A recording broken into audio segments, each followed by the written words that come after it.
مسجد میں دیکھیں 90% لوگ ننگے سر آتے ہیں اور آ کر وہ وضو خانے میں وضو کر رہے ہوتے ہیں، تو جب مردوں کا ہو جاتا ہے تو عورتوں کا وضو کیوں نہیں ہوگا؟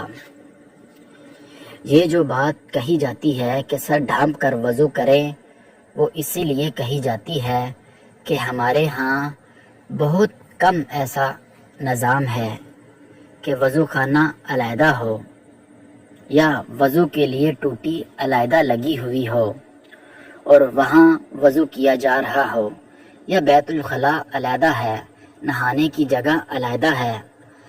آج کل یہ سارا کچھ آل ان ون ہے، یعنی واش روم کے اندر ہی سب کچھ ہوتا ہے۔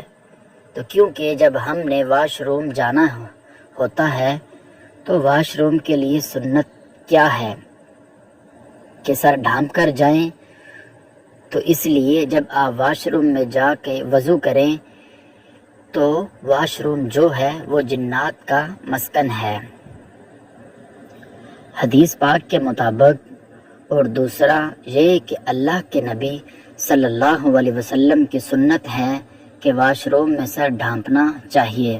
تو اس کا نفع یہ ہوگا کہ اگر آپ واش روم گئے ہیں تو آپ کو استنجا کرنا پڑتا ہے، تو آپ رفع حاجت کے لیے بیٹھ جاتے ہیں، تو پھر دوبارہ دوپٹہ لینے کے لیے باہر آئیں گے یا ٹوپی لینے کے لیے باہر آئیں گے۔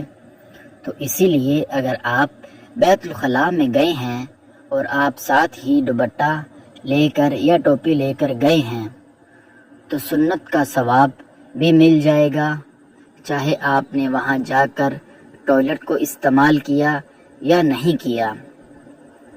تو اسی لیے دوپٹہ اتار کر وضو کریں یا دوپٹہ لے کر وضو کریں، جس طرح مرد حضرات ہیں ٹوپی پہن کر وضو کریں یا ٹوپی اتار کر وضو کریں۔ وضو کا ٹوپی کے ساتھ دوپٹے کے ساتھ کوئی تعلق نہیں ہے۔ وضو کامل ہو جاتا ہے۔ اگلا تیسرا سوال بڑا اہم ہے کہ باتھ روم میں وضو کیا تو کیا وضو ہو جائے گا؟ باتھ روم میں جس میں صرف ڈیلکس لگا ہوتا ہے یا کموڈ لگا ہوتا ہے، اس کے علاوہ کوئی نظام نہیں ہوتا، وہاں تو وضو کرنا نہیں چاہیے۔ اور ایسی صورتحال عموماً طور پر یہ ہمارے گھروں میں نہیں ہوتی۔ جہاں پہ ڈبلیوس لگا ہوتا ہے یا کموڈ لگا ہوتا ہے، اس کے ساتھ ہی بیسن لگا ہوتا ہے، ٹوٹی لگی ہوتی ہے، وضو کی جگہ ہوتی ہے، اور دونوں کے درمیان میں عموماً طور پہ شاور لگا ہوتا ہے نہانے کے لیے۔ تو آج کل ہمارے باتھ روم چاہے وہ 5x5 کا چھوٹا سا باتھ روم بھی بنا ہوا ہے، تو اس کے اندر یہ تینوں سہولتیں موجود ہوتی ہیں، یعنی سیٹ بھی لگی ہوتی ہے، نہانے کی جگہ بھی ہوتی ہے، اور ہاتھ دھونے کی یعنی وضو وغیرہ کرنے کی جگہ بھی ہوتی ہے۔ تو جو باتھ روم تھوڑے سے بڑے ہوتے ہیں تو ان میں نہانے کی جگہ علیحدہ ہو جاتی ہے اور نجاست کی گندگی کی جگہ علیحدہ ہو جاتی ہے۔ جہاں ہاتھ وغیرہ دھوئے جا رہے ہیں یعنی بیسن لگا ہوتا ہے، وہیں ہم سب نے وضو کرنا ہوتا ہے، لیکن کیونکہ وہ علاقہ ایک ہی رہتا ہے، واش روم ایک ہی ہے، جگہ ایک ہی ہے، تو اسی لیے یہ سوال، یہ اشکال پیدا ہوتا ہے۔ تو اسی لیے اگر باتھ روم آپ کا ایسا ہے کہ نہانے کی جگہ اور ٹوائلٹ کی جگہ الگ الگ ہو جاتی ہے، اس میں پردہ لگا ہوا ہے اور بیسن آپ کا علیحدہ ہے، پھر تو بہت ہی اچھی بات ہے۔ بے شک چھت ایک ہی ہے تو آپ کا مکمل طور پہ وضو ہو جائے گا۔